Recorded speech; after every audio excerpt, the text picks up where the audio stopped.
Boa noite. Em cada voz, uma vivência. Em cada conversa, um novo olhar. Onde a cor não é só um detalhe, é centro, é potência e é pauta. Mais um Pod Black Menos é Mais no ar. E hoje eu estou muito, muito feliz, porque o convidado de hoje, ele me remete a um momento de grande importância. Foi graças a você, Rosidória, que eu conheci esse homem. Então, estar com o Edu Silva hoje é trazer um pouco de você. Onde você esteja em paz. Porque aqui só deram bons frutos que você lançou nos 4 cantos desse nosso mundão. Então, é claro, como eu já disse, que é Edu Silva. Edu, seja muito, mas muito bem-vindo mesmo ao Pod Black Menos é Mais. Obrigado, Isa, pelo convite. Boa noite a todo mundo. Lembrar da Rose é sempre aquela lembrança afetiva de alguém que batalhou pela cultura e que aproximava pessoas, né? A gente está aqui junto por conta dela, dessa ponte. E ela vai ser sempre essa ponte, onde quer que ela esteja, ela é ponte, ela é luz. E agradeço muito o seu convite para eu poder contar um pouquinho da minha história aí com produção cultural e tudo mais. Muitíssimo obrigado. Não tem essa de muitíssimo. Nós somos, se eu sou, é porque você é. Entendeu? Então, eu acredito muito naquela filosofia de que sozinho a gente não é nada. Exato. E não faz nada.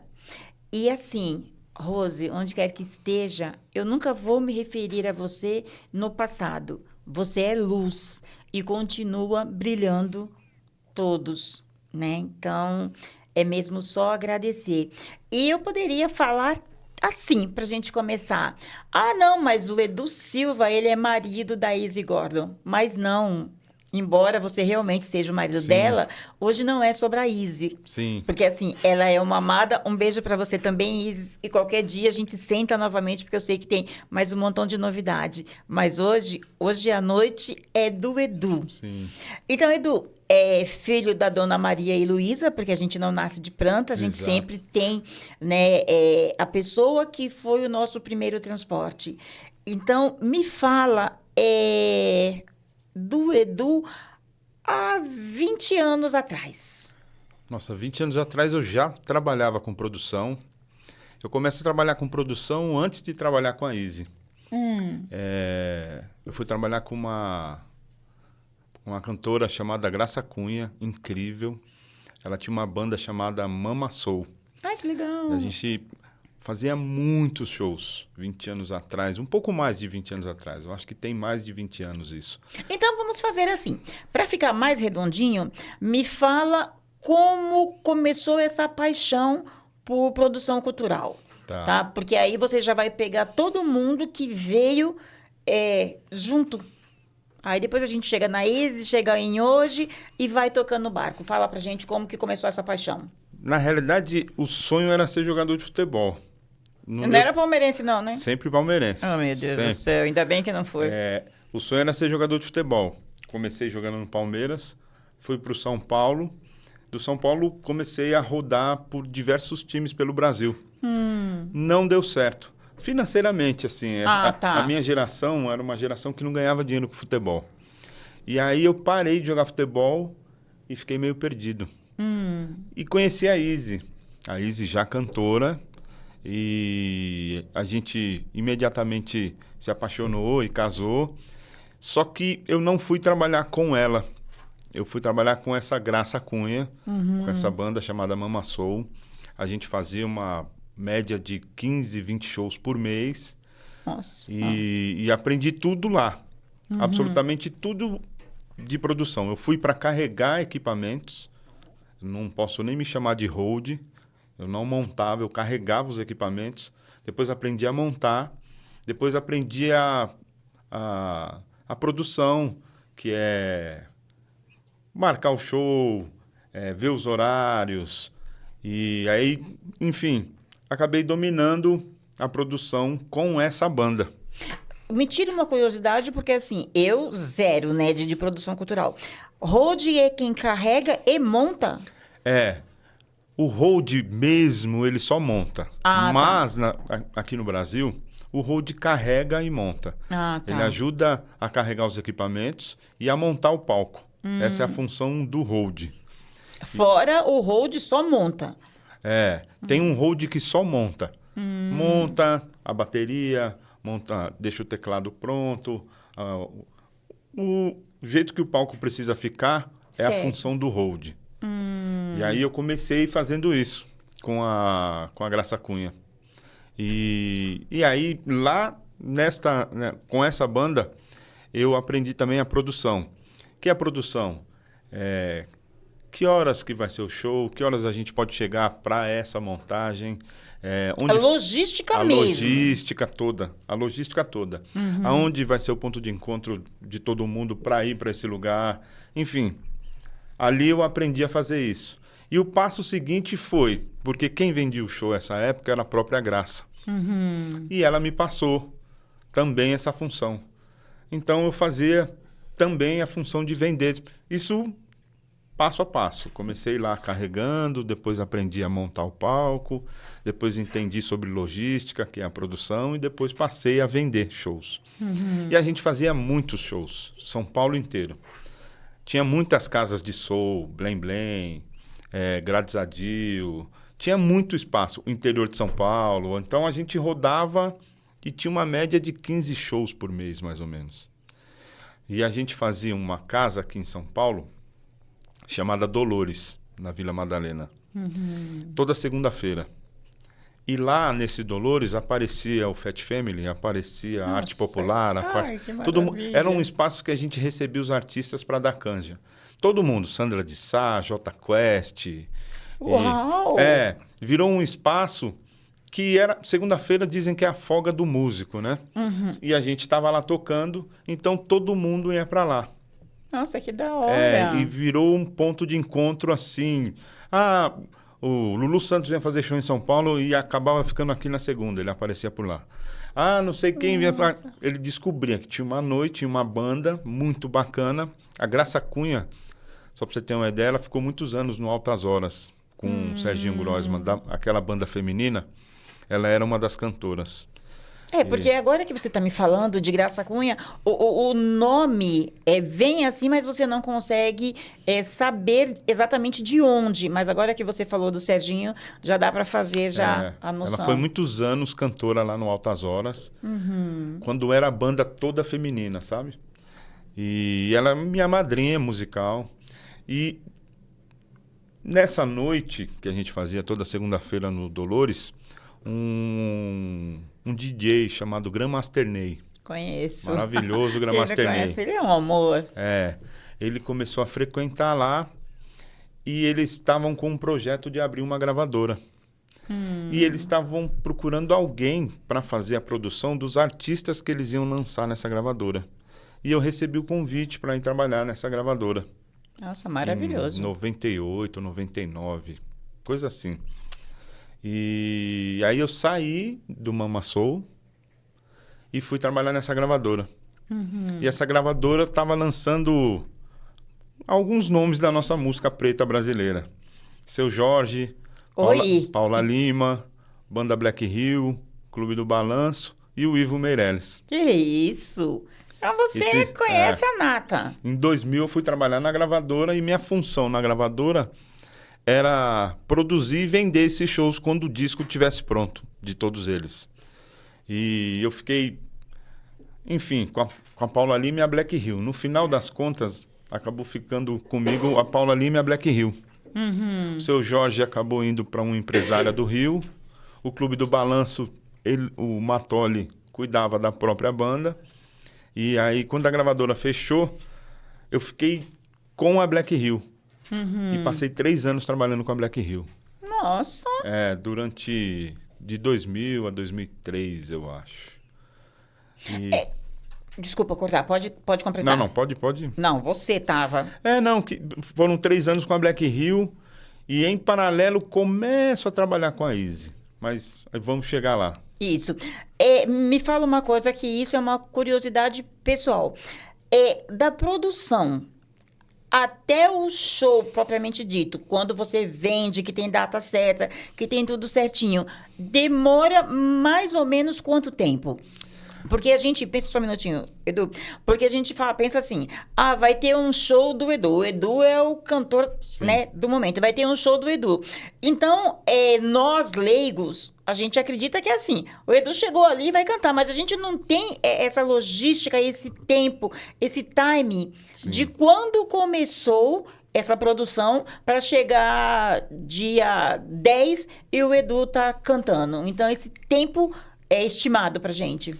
Hoje, são 3 meses. Naquela época, muitas vezes acontecia de ser na semana. Mas sempre é um mês antes. Vamos pensar que uma pessoa... o Sesc me liga. A gente está hoje dia... Enfim, me liga hoje para eu fazer o show daqui a um mês. Aí tem todo um processo até o dia do show. Tem uma parte de documentação que precisa ser enviada, tem a reserva de data com os músicos, com a banda, todo mundo tem a data, podemos fazer e tal. Começa toda uma documentação e a criação de uma logística, né? Para no dia a gente saber, tem as questões técnicas, né? Quando essa pessoa me liga para fazer o show, eu vejo se tem capacidade técnica de fazer o show, que é a parte de som, se tem um camarim, se tem condições para receber o público que a gente precisa levar. A gente cuida de toda essa parte. Entendi. Qual vai ser a divulgação? Porque isso é muito importante também, porque não adianta você ter tudo e a divulgação... Essa época, em 99, 2000, era mais fácil a questão da divulgação, porque não estava na mão do artista 100%. Porque hoje, com as redes sociais, as casas querem que o artista leve o público dele que está ali nas redes sociais dele. Mas nessa época, a gente acabava vendendo o show e sabia que teria público.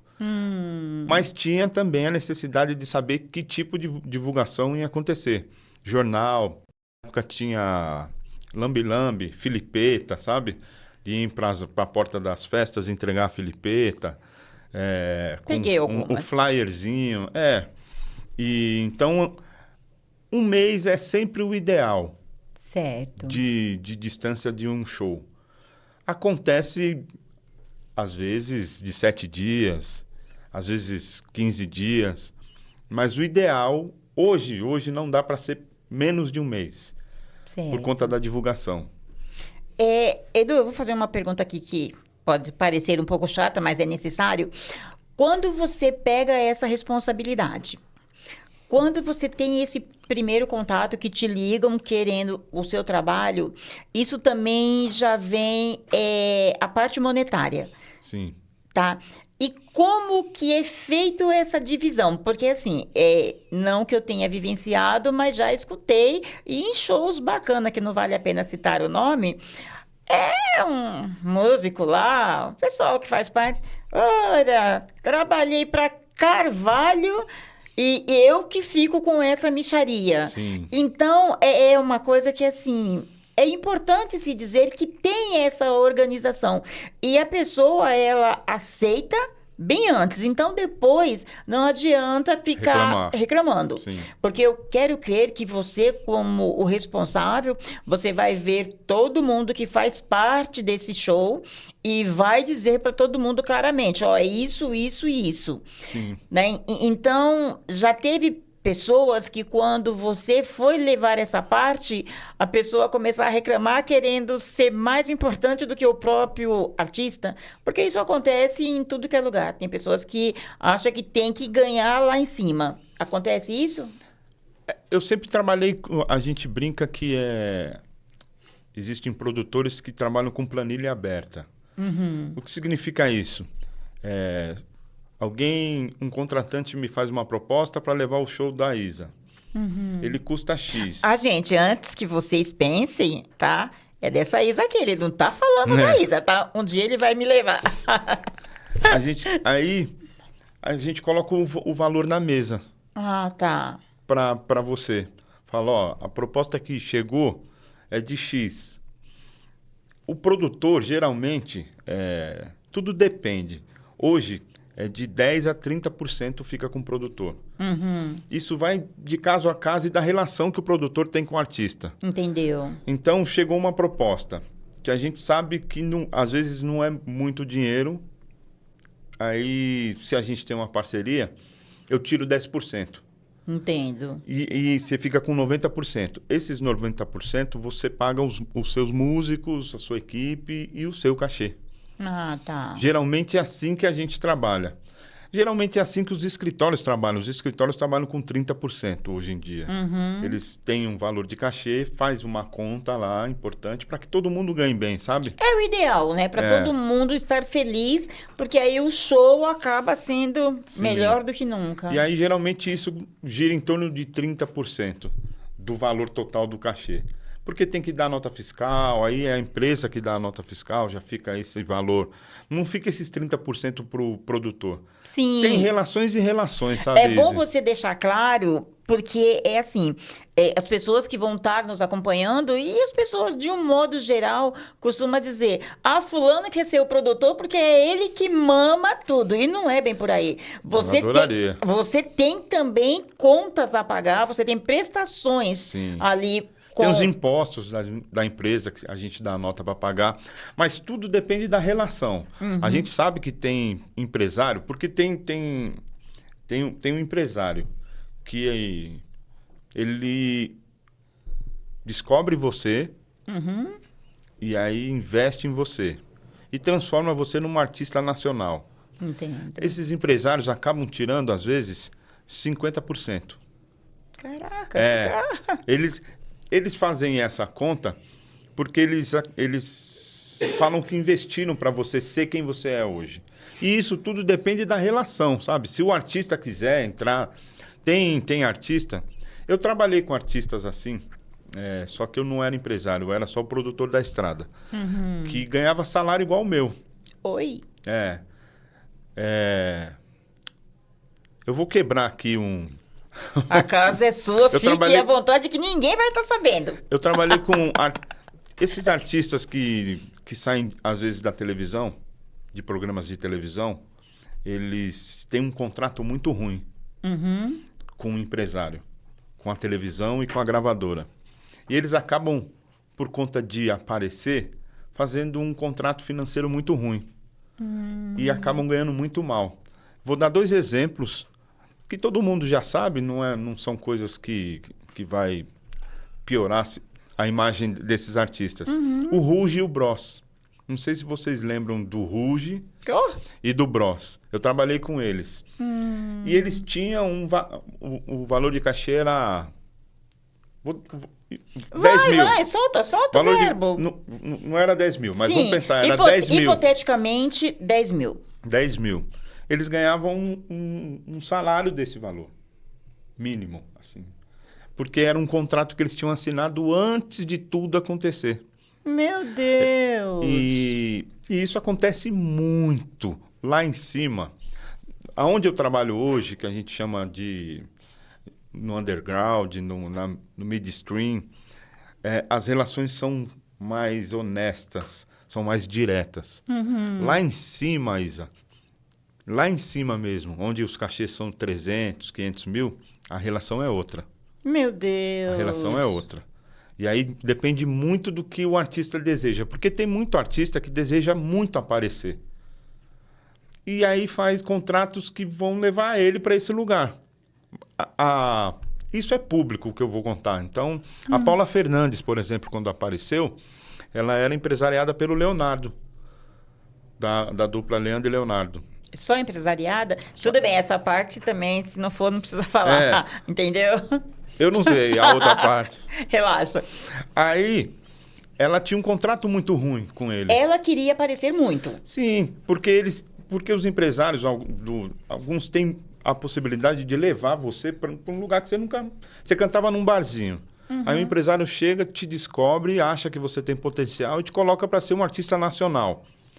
Isso enche os olhos às vezes, né? Você ganhava lá no barzinho 200, 300 reais. Você passa a ganhar 3, 4 mil por show. Só que o seu show está custando já 100 mil. Ai, ai. Só que você assinou esse contrato. E uma vez assinado, não tem nada. É aquilo que você disse. Depois que você combinou, Tá combinado. não adianta reclamar depois. E o pior, depois que você assinou. Então a Paula Fernandes teve muito problema com isso no início. Porque ela estourou de fato. E aí ela achou que precisava Ela melhorar esse queria estourar contrato. de todos os lados, mas já tinha assinado. Então teve um litígio enorme com ele. Não sei como resolveu. Ela até andou sumida um tempo. Muito. E, enfim. Então, essas relações dependem muito da conversa antes de tudo começar. No nosso meio, que é menor, assim, onde a gente está estabelecido hoje, as coisas são mais claras, sabe? Todo mundo ganha o possível. Todo mundo ganha o possível. Ninguém está ficando rico com música aonde a gente está no mercado. Mas a gente vive com dignidade. E todo mundo que trabalha com a gente também. Porque os cachês não são esses exorbitantes de 500 mil. São coisas muito reais. Então dá para dividir legal com todo mundo. E a relação de quem vende o show com o artista é mais honesta, sabe? Porque o artista também hoje, essa nova geração, sabe muito sobre negócios da música, né? Não dá para enganar. Porque antigamente não. Antigamente os artistas eles queriam chegar no topo, mas não tinha esse conhecimento. Ele nem ia atrás. Nem ia atrás, né? de administrar a própria carreira. Isso. O próprio Chico César, quando começou, né? Ele assinou um documento passando tudo para o empresário. Ó, cuida de tudo, você é responsável por tudo. Chegou um momento que o Chico César... Tudo isso que eu estou falando é público, não é problema. Não. Quem pesquisar, se você pesquisar na internet, você vai saber dessa história. Quando o Chico César começou, ele já deu uma estourada com Mama África. Nossa, foi demais, foi demais. E ele fazia muitos shows. E quando estoura, não dá tempo de você ver o que está caindo na sua conta, porque você não para. E ele passou uma procuração para o empresário. O empresário sabia bem e ele cifo. Passou um ano assim, de muitos shows, ele perguntou para o empresário, vamos dar uma parada que eu preciso comprar uma casa para minha mãe. Ai, ai. Então vamos agora fazer umas contas? O empresário falou, não tem contas, está tudo no meu nome, estou indo embora. Ah, senhor! É isso. E aí, a partir daí, os artistas que estão começando e começaram depois disso, passaram a entender que precisava entender que ele é uma empresa. O gerenciamento da própria carreira.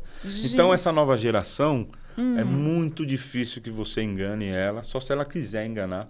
É óbvio, eu estou dizendo isso dentro do meu nicho. Lá em cima, as coisas continuam muito parecidas ainda. Sim, porque sim. tem muita Porque gente... quanto mais dinheiro, mais sacanagem, né? Quanto mais dinheiro, mais olho gordo. Exato. Né? Quanto mais dinheiro, mais o meu primeiro. Exato. Né? E isso é horrível. Isso e faz parte da humanidade do capitalismo, infelizmente. As pessoas... É muito dinheiro. O mercado da música gera muito dinheiro. Muito dinheiro. E aí...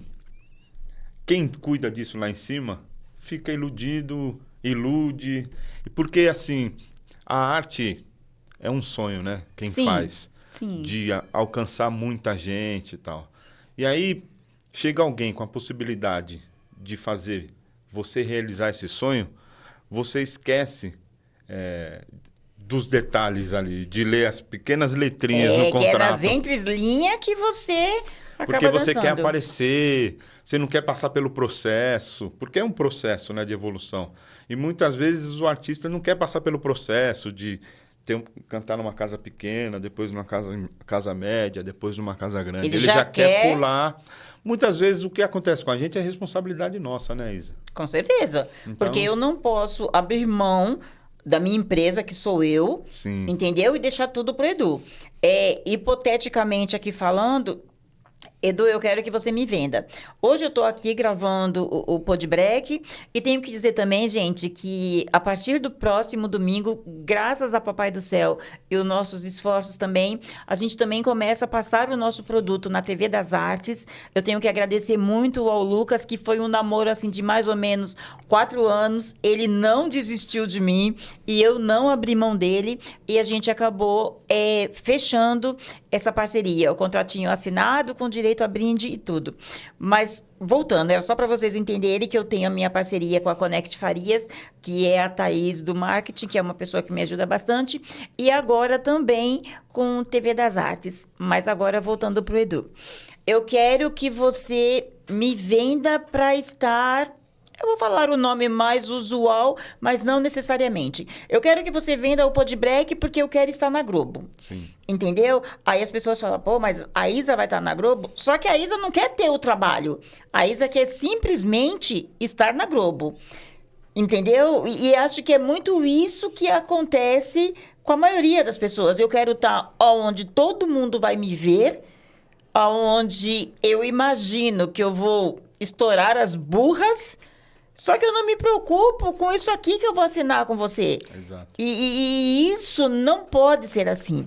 Eu tenho que saber aonde eu estou e o que eu ganho, aonde eu quero chegar e a possibilidade desse meu ganho. Você, que é a pessoa que vai estar me vendendo, você vai me vender por quanto? Você pretende ficar com quanto? Eu acho que isso tem que ser tudo muito desenhado ali no papel. Porque depois de feito, eu posso estar lá. Na Globo. Não necessariamente, tá? É porque é o nome mais fácil. Sim. Mas depois que eu estiver lá, que eu vier brigar com você, você vai falar, meu amor, você vendeu a alma e eu te dei pra você assinar. Você vendeu... Porque é isso. É vender a alma. É vender a alma. Eu quero muito o estrelato e vendo a alma. Não importa o que vai acontecer naquele momento do contrato, é isso. Exato. Então, e muitas vezes, por conta desse sonho, as pessoas esquecem que para chegar lá vai ter um investimento. Sim. E aí, se você tem uma parceria, se você encontra um parceiro que entende isso e você vai junto, lá na frente vai todo mundo colher. Mas esse sonho, às vezes... porque o artista, antigamente, ele pensava muito, e tá certo... Eu sou artista, eu quero só fazer arte. Cuida dessa parte. Ele não estava errado, mas é que tomou muitos balões, aí isso mudou. Errado.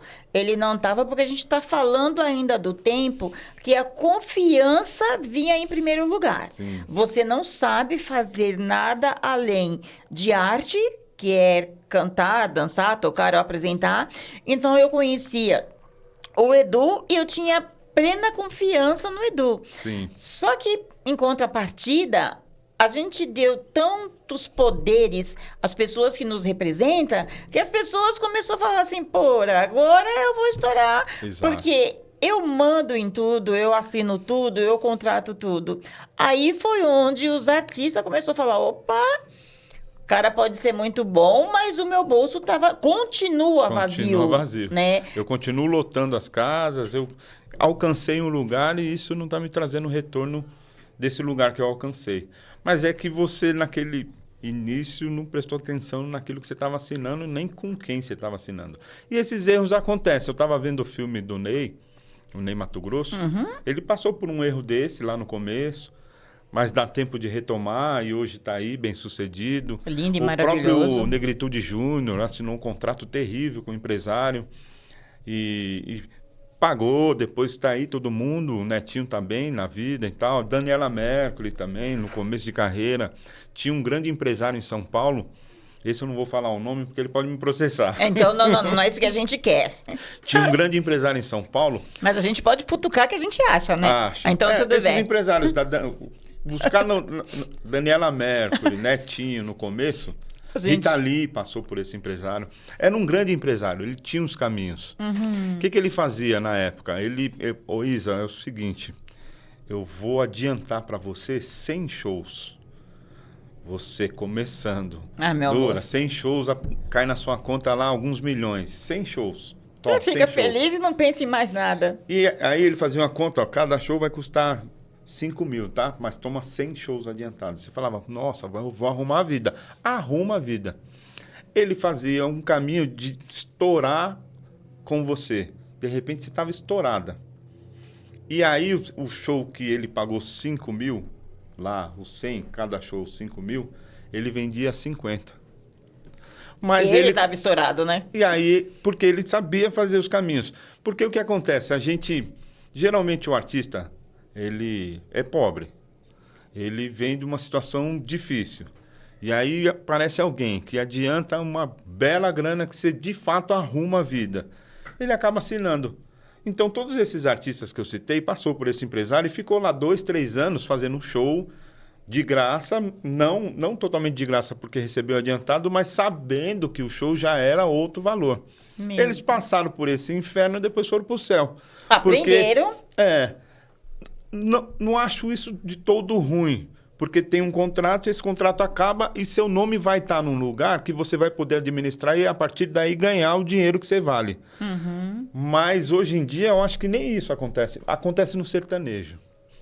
O sertanejo tem muito dinheiro. Então tem muitos empresários que percebem uma dupla incrível ali e aí adianta lá um valor, faz essa dupla acontecer e aí vende mais caro, enfim.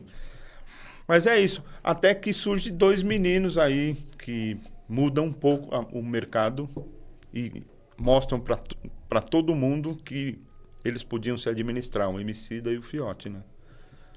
Mas e Apesar de agora... Eu trabalhei lá em 2012, né? E a ideia deles é fantástica, assim. Não vai estar na mão de ninguém. Vai estar na nossa mão. Tudo que a gente produzir é nosso. E eu fui trabalhar lá em 2012 e foi incrível, assim, aprender com eles. Porque, de fato, eles tinham uma organização que nenhum artista independente tinha. Uhum. Mas não só do rap, da música. Artista independente da música brasileira não tinha a organização que esses meninos tinham. Então, eles mostraram para o mercado, seja lá do rap, da música, da MPB, do que for, do rock, que se você é independente, você precisa se organizar. Sim. E ter a sua própria empresa. Hoje, quase todos os artistas da música independente têm a própria empresa. A partir do Emicida e do Fiote. Apesar de hoje ter acontecido o que aconteceu, enfim, gosto muito deles. Fiquei 2 anos lá com eles. Eles mostraram um formato que não existia no Brasil, que é de você administrar a própria empresa. Eu vendo show, o CD é meu, tudo que está o meu nome é meu. Então eu vou ganhar com isso. A partir da Laboratório Fantasma, o mercado mudou. Uhum. Tanto que eles ensinaram para Caetano, Gil tem a empresa dele, Caetano tem a empresa dele, a Ivete tem a empresa dela. Os artistas mudaram. Eu trabalhei, não lembro o ano exatamente, num escritório. Antigamente tinham grandes escritórios que vendiam shows de grandes artistas. E eu trabalhei numa dessas, chamava Agência Produtora. Uhum. Vendia Ivete Sangalo, Jorge Benjor, Harmonia do Samba.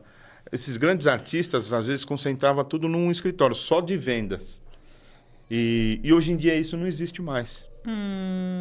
Hoje em dia, todo artista tem o seu próprio escritório.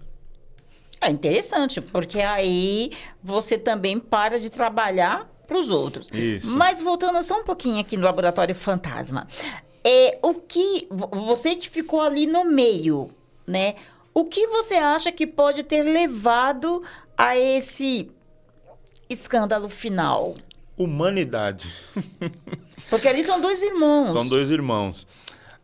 Eu acho que ser humano vai passar por erro, sabe? Assim, em algum momento você vai ser um pouco mais ambicioso, porque eles são um sucesso, né? Sim. Eles ficaram ricos. Eles trabalham muito. Eu trabalhei lá e eu chegava, era horário de escritório que eu tinha. Além de viajar para os shows, a parte de escritório Era o horário de escritório. Eu chegava às 9 e saía às 6. Uhum. Quando no final de semana tinha shows, né? Eu chegava às 9 e o fiote já estava lá. Mostrando realmente... Que eles queriam. Eu saía, às vezes, antes de show, para fazer a pré-produção, às vezes 8, 9 da noite, 10 da noite, e o fiote ficava lá. Então, eles trabalharam muito. O Emicida sempre foi uma pessoa que sabia o que ele queria e onde queria chegar. E eles dois juntos organizaram um escritório que fizesse que isso acontecesse com pessoas lá.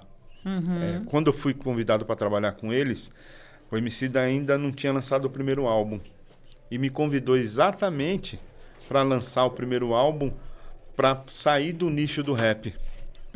E ir para o nicho que eles estão hoje, inclusive. Fazer show em Sesc, festivais e tudo mais. Então, eles sempre souberam o que eles queriam. E eu acho que o que aconteceu hoje foi uma humanidade. Assim, um erro que tenho certeza que eles estão arrependidos.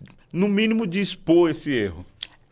Porque eu penso assim, que errar propriamente dito não foi problema para eles. Exato. Eu acho que o arrependimento foi de expor. A exposição desse erro... Porque aí quebra geral. Porque assim, todo mundo quis pegar aula com eles. Sim. Né? Porque eles realmente mostrou para o mercado que dá para ser, se você for organizado. Mas aí na hora da raiva, porque foi no momento de raiva, você expõe tudo isso, depois não é bem isso, a gente já está resolvendo, mas uma vez que falou, tá falado. Não né? tem como voltar a palavra, né? Complicado. E é isso, eu acho que o que deve ter acontecido, uma desavença ali, é muito tempo junto, eu queria mudar alguma coisa aqui, talvez eu quero ganhar mais, quero ganhar menos, eu acho isso errado, eu acho isso certo. Enfim, algo que poderia já estar acontecendo e tal. E aí eles são irmãos, tem a convivência familiar, enfim. Tudo isso natural de acontecer. Família. Sabe? Quando você está muito briga. tempo junto, vai. E aí só que o problema foi escapar.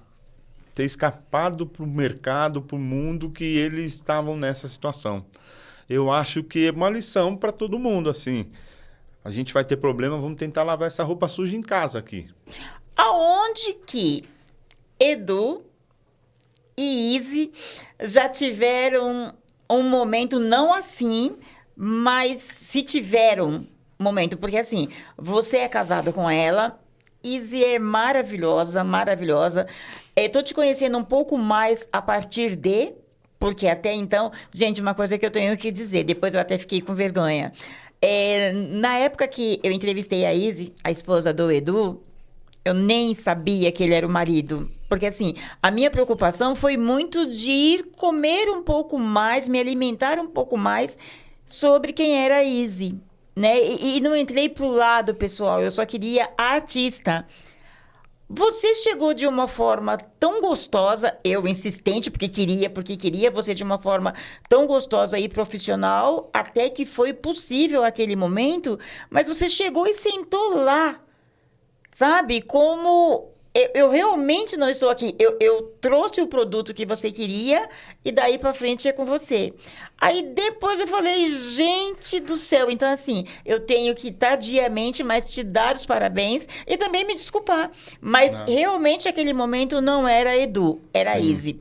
Então como que hoje você é o marido, hoje não, já há um bom tempo, você é o marido de uma mulher espetacular, você entende como funciona o mercado, mas vocês dormem e levantam juntos. Como que é essa relação para que não tenha conflito?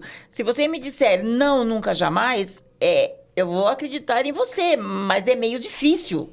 É meio difícil porque, assim, como a gente acabou de falar dos irmãos, nós somos seres humanos. Sim. Entendeu? Eu creio que é fácil essa troca, essa convivência por estar no mesmo lar, por deitar na mesma cama, mas em algum momento pode acontecer e vocês terem que sentar e discutir. Quando? Ah, um dia sim, um dia não. Isso é gostoso de saber. Não, porque é o que você disse, a gente dorme e acorda com trabalho. E desassociar isso, às vezes, é muito difícil. Porque a gente, graças a Deus, tem muito trabalho. Amém. Então, assim, a gente fala o tempo inteiro sobre isso. Teve uma fase na vida, essas fases, que eu trabalhei com a Black Hill. Eu demorei para trabalhar com a Easy. Daqui a pouco eu vou te perguntar isso. Eu demorei para trabalhar com ela. Quando eu trabalhei com Emicida e tal, a gente estava mais distante de trabalhos juntos. Mas é impossível não ter conflito assim. Eu vendo o show dela e eu sei o valor. E aí, assim, eu sou de uma geração que se cria machista. Para piorar, meu pai nordestino, machista no último. A periferia da onde eu vim, completamente machista. E aí, eu fui trabalhar com a Easy. Só para você entender. Sim, é isso que eu quero. Primeiro um conflito pessoal. Poxa, eu vou tirar 10%, mas 10% do valor dela é muito pouco, porque ela está ganhando muito mais. Você chegou exatamente aonde eu queria. Tá? Porque você sabe o valor que não a sua mulher, você sabe o valor que é a cantora. Exato. A cantora. Mas aí eu vou ganhar 10% e ela vai ficar com isso aqui tudo? Isso. A gente é egoísta. Óbvio. A gente é egoísta, a gente quer. Isso, sendo eu uma figura ainda machista, eu falei, não, ela é minha esposa. E você sabe... Nessa hora, deixou de ser a artista e virou a esposa. E virou a esposa. Então, gera um conflito. Até eu melhorar. Porque eu acredito muito, ontem eu estava falando inclusive sobre isso, que todas as situações, elas surgem na nossa vida para a gente melhorar. Principalmente as situações difíceis. Elas aparecem para que eu aprenda com elas e melhore. Então, assim... No começo foi complicado, por isso que eu fui fazer meu nome fora no mercado, sabe, Izzy? Eu falei assim, preciso virar um produtor para que eu não seja só o marido da Izzy. Da Izzy. Nem ia falar Izzy. Eu preciso virar um produtor que as pessoas reconheçam o Edu e saibam que eu sou o marido da Izzy, mas saibam que eu sou um profissional além. E foi isso que eu fui fazer. Então, eu construí meu nome no mercado da música, dentro do meu nicho, sabe? Trabalhei com muita gente, com Emicida, com Rappin' Hood, fiz produção para Ivete Sangalo, para Daniela Mercury, para Margareth Menezes. Fiz uma série de trabalhos que trouxeram essa autoestima para quando eu decidisse, como hoje, trabalhar só com a Easy, não ter problema de pegar só os 10%. Não, mas isso é que é legal.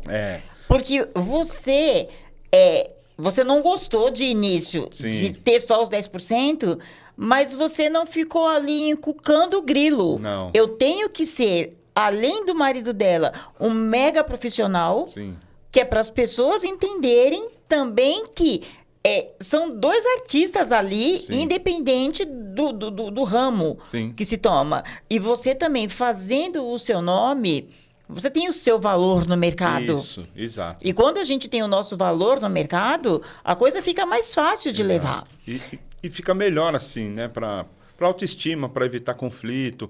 Porque são 30 anos com a Easy, são 30 anos com uma mulher que ganha muito mais do que eu. E eu... Com o tempo, eu achava isso sensacional. Com o tempo, não. Demorou uns 15 anos para eu aceitar isso e hoje em dia, para mim, é natural. Porque a maior parte do cachê fica com ela. E tá tudo bem hoje em dia. Mas eu precisei desconstruir o machista que estava em mim. Doeu muito, sangrou muito em você. A gente conversava, às vezes era complicado, que eu tinha que pedir dinheiro para ela. Eu venho de uma família, como eu te disse, de cearense. O homem o homem é o supre. provedor. O homem supre tudo. Supre Jamais o homem vai pedir dinheiro para a mulher. E isso aconteceu. E a mulher está trabalhando e ganhando muito mais, sendo que eu estou ali junto. Estou junto, construindo junto, até eu entender que eu estava construindo junto, que era eu que vendia, que esse dinheiro vinha do meu trabalho e esse dinheiro passava para ela. Demorou, aí isso gerou um conflito. A gente teve discussões e tal. E aí, não, mas você pode ficar e me passa os 10%. E aí eu fui entender que não precisava. Porque eu quero crer, Edu, que no frigir dos ovos, o patrimônio é dos dois. Nosso, é dos dois, entendeu? Mas demora. Não é fácil, gente. Homem é muito cabeça dura. Tá entendendo? Homens de casa. É muito. É tudo nosso, é tudo nosso. Mas assim, tem que ter o reconhecimento. Ela, no caso, a Izzy, ela é artista. Ela é artista. No meu caso, eu sou Também. artista. Exato. Entendeu? Só que assim, tudo que virá pra gente. Só que homem tem a cabeça, né? Tem, e eu tem não que desconstruir isso. E eu não digo que, é porque ele é machista. Vocês foram criados para isso. Sabe? O pai do pai do pai do seu pai... Foi assim, falou, passou para ele isso, passou para ele isso e me repassou. Entendeu? Mas o que é gostoso de tudo isso é que você quebrou a cabeça, não acabou com a relação, porque isso é o mais importante. Hoje você entende e vive bem com isso. Muito bem, tá tudo resolvido. Os conflitos ainda acontecem, mas... Somos seres humanos. Conta do show, do que a gente quer. Às vezes eu quero fazer... Tem momentos do mercado da música que tem aquela... Esse é o momento do samba rock. Teve uma fase em São Paulo que era samba rock. Direto. E aí a gente quer trabalhar, aí eu falo, vamos gravar um samba rock. Ela falou, mas não é a minha. Aí tem esses conflitos. Aí depois... esse é o momento do soul. Vamos gravar um soul. Não, mas não é a minha. Vamos fazendo o que eu sempre fiz. E na realidade, ela sempre teve razão. Funcionou até hoje. Funcionou até hoje. E vai continuar. Mas gera um conflito ali, porque eu estou no mercado, estou querendo que a gente faça mais shows, ganhe mais dinheiro e tal. Mas ela sempre teve essa sabedoria. E é outra coisa que é importante aprender. A mulher, homens, amigos, vocês vão ficar chateados... Mas a mulher é mais sábia. Porque ela tem algo de espiritual, né? Que a gente não tem. Essa tal do sexto sentido que a gente não tem, que a gente é mais prático, mais terra, enfim. E eu aprendo muito com a Izzy. E eu sempre trabalhei com cantoras. E elas todas me ensinaram. Espera só um minutinho, que agora eu vou bater palma para você, tá? Porque assim, gente, é muito, muito gostoso quando o homem tem esse feeling, quando o homem consegue entender que a gente acerta 99,9%. Evidentemente que a gente também tem as nossas falhas, tem os nossos erros, somos turrões. Às vezes, ele até... tá com a razão. Esse momento seria o momento de você mudar um pouquinho.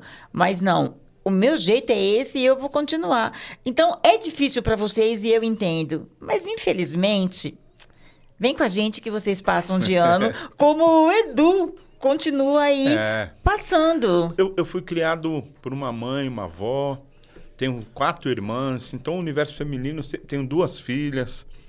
Eu aprendi e continuo aprendendo muito com o universo feminino, sabe? Trabalhei com muitas cantoras, enfim. Então, eu acho que a gente precisa abrir mão um pouco desse lugar de que sabe tudo e de que provê. Às vezes, não.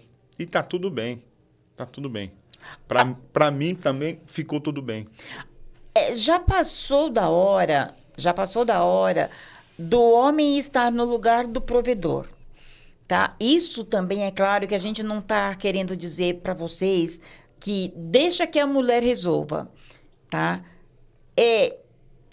Faz de conta que vocês estão entendendo e batalhe Batalhe para que, no momento exato que você tenha que prover, você está provendo de todas as formas. Você está provendo como homem, você está provendo como artista, você está provendo principalmente como companheiro. Porque, muitas das vezes, a gente não está falando em prover financeiramente.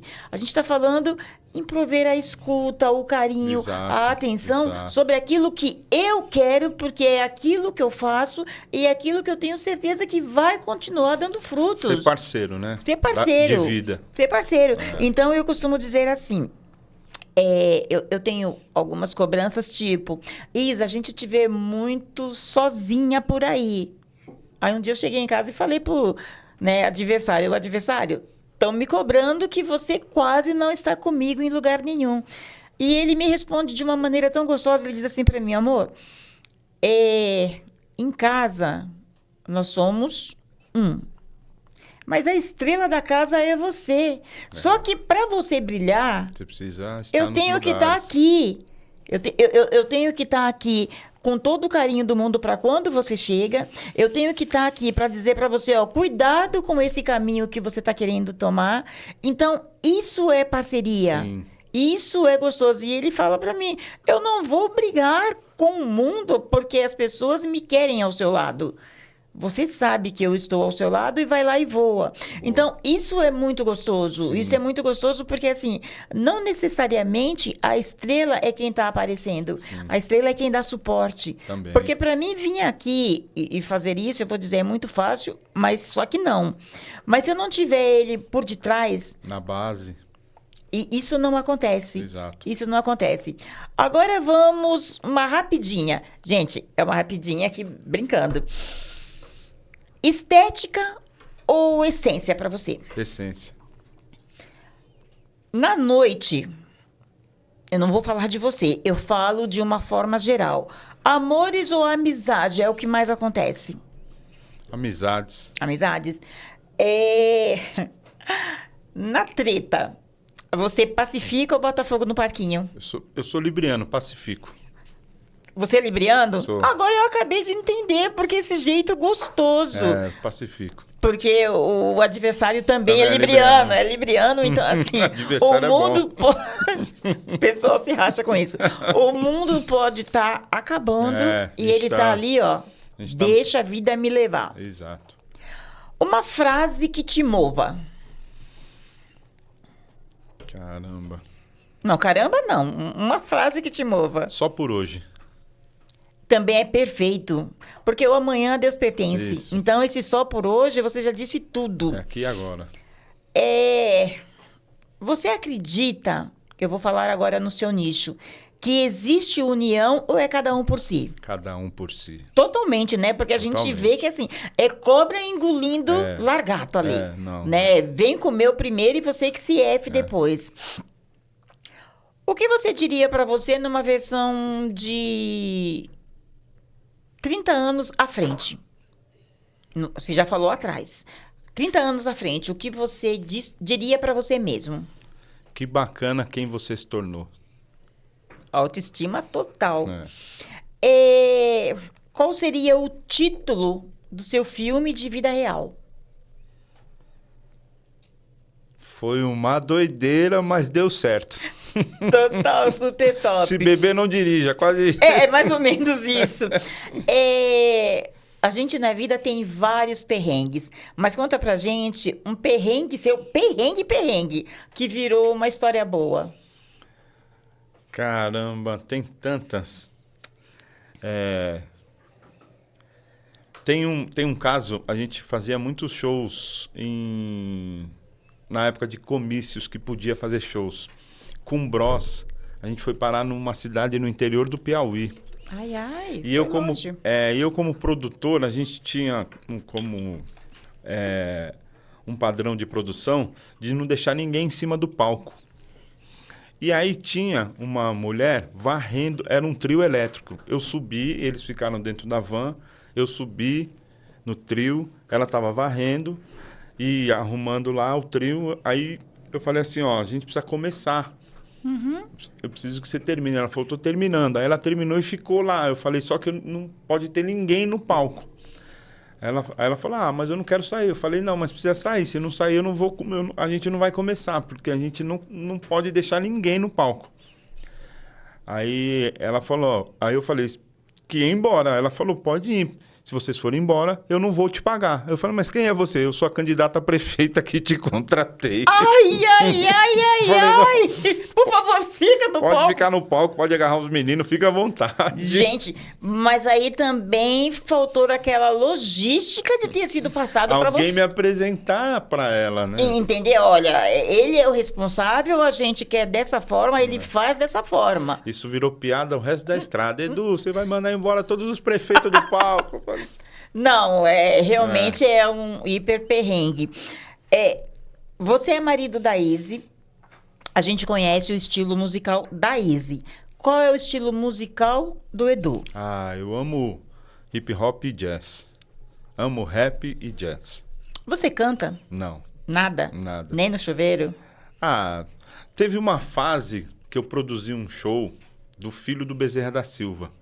Uma cerveja patrocinou esse show e a gente fazia, chamava Boteco do Bezerra, fazia em alguns bares. Uhum. E aí o filho do Bezerra da Silva falou, Edu, senta aqui com a gente na mesa, que a gente era um patrocínio da cerveja, a gente fazia uma mesa assim, colocava a cerveja em cima e a banda em volta, samba de mesa mesmo. Ele falou, senta aí, fica com a gente, pô. Aí eu sentei e aí cantei com ele umas duas, Bezerra da Silva, incrível, mas foi só isso. Certo. Um ícone que te inspira? Difícil. Xangô me inspira. Cabecilho. Eu vou mais pela inspiração de Oiá e, consequentemente, carrego o Xangô junto. Porque nós, de matrizes africana, a gente tem, né, esse simbolismo. A gente tem que ter o pé no chão e respeitar aqueles que nos protegem. Sim. Então, você não podia ter outro. Eu vou abrir uma barra, isso foi por conta de um estudo que eu fiz, tá? Xangô, e aí vou abrir Jesus, só que o Jesus preto. Jesus me inspira. Porque é assim... Eu não sou cristão, mas... Eu costumo dizer assim, e se eu tiver errado, é uma opinião minha. Eu sempre falo aqui de olhar para uns e Yansan para outros. Mas o que eu sempre quero também deixar claro, que antes do meu ori, antes de qualquer orixá, a gente tem que ter o firme propósito de que Deus é o nosso caminho. Depois você escolhe o que você quer seguir. Sim. Mas não tem esse negócio de que, assim, por eu ser de matriz africana, só em Yansan cuida de mim. Não. Primeiro veio o homem lá de cima. Sim. Que pra gente, Oxalá, que é o mesmo para cada um, que chama da forma que quiser. Então, você está super, super certo nessa colocação, né? Porque as pessoas têm o dom de falar em Yansan, mas não deixa claro que a gente acredita no Pai Maior. Sim. E isso é perfeito. Eu quero que o Edu deixe os contatos dele. Se Izzy tiver... Nesse momento a gente vai falar de Izzy. Se Izzy tiver agenda, deixa pra gente também, tá? E deixa contatos também de Izzy, porque a gente tá aqui para fazer essa corrente. Ah, que legal. A gente tem show 4 de julho, numa cidade chamada Cunha. Aí, dia 19 de julho, a gente vai estar na Fábrica de Cultura do Capão Redondo. E aí, dia 31 em Sorocaba. Aí, depois ela viaja para Ouro Preto para fazer um festival de jazz lá em Ouro Preto, em agosto. Enfim, a gente está circulando. É legal entrar nas redes da Izzy, @IzzyGordon, que lá sempre tem a agenda dela. E meu contato está lá também, que é... O meu telefone e meu e-mail estão lá nas redes sociais da Izzy. Mas passa pra gente agora o seu contato. O meu celular é 011 95932 8780. É por ele que eu atendo e faço as produções e vendo os shows. E o e-mail é Ere Produções. O nome da minha empresa é Ere. Não precisa falar nada. a minha criança querida, ereproduções01@gmail.com. Tá, e a gente vai fazer assim. É muito bom, mas infelizmente está chegando para o final. Depois eu vou pegar o seu e-mail e a gente vai colocar também no finalzinho dessa edição, para que as pessoas também comecem, sabe? Às vezes a gente está naqueles focos, puta, eu preciso indicar um produtor, mas não sei quem, porque a gente não tem o vício de pegar e marcar, porque a gente acha que assim, na hora que a gente precisa, pronto, eu lembrei, não. Então, pessoal, vamos fazer isso, tá? Eu, com uma forma de carinho, eu vou pegar os contatos do Edu, porque da Easy para mim é mais fácil, e vou estar deixando linkado com a gente, porque a vida é sobre isso. Não é porque eu apresento e ele produz que a gente não pode ter uma parceria. E você aí que está acompanhando a gente, tenha esse carinho, tá? Curta, comenta, compartilha o serviço da Isa, o serviço do Edu, o serviço da Izzy, o serviço de todo mundo que está aí. Não está pedindo, a gente só está mostrando o nosso produto e querendo que você aí nos ajude, porque a vida é sobre isso. E assim, Edu, agora eu não vou fazer nenhuma pergunta. Agora eu quero que você fale o que vier no seu coração. Gratidão. Gratidão por poder rever minha história. Tá com você, uma pessoa tão bacana. A maneira com que você abriu o programa, lembrando de uma pessoa tão especial, que sempre lembrava de mim. Isso que você disse, quando ela precisava de um produtor, ela me colocava sempre para fazer as produções que ela estava. Então é gratidão, sabe, Isa? Como você disse muito bem no começo também, a gente não faz nada sozinho, somos todos um. Eu sou porque você é, eu sou porque nós somos. Então eu quero agradecer esse convite incrível. É o primeiro podcast que eu faço. Gente, isso aí, ó, não é por nada não. Mas eu quebrei mais um. Eu não vou falar a palavra que é muito feia, mas eu tô assim, sabe? E eu fico feliz. Eu fico super feliz pelo seguinte, às vezes a gente não acredita no trabalho que a gente faz, mas eu tenho recebido alguns feedbacks tão gostosos, eu tenho visto o sorriso deles quando eles dizem que é o primeiro podcast. Então eu tô no caminho certo, eu tô do meu jeito, às vezes meia maluca do jeito de ser, mas é esse o caminho. E volto a dizer novamente, se eu sou, é porque nós somos. Porque fácil não é você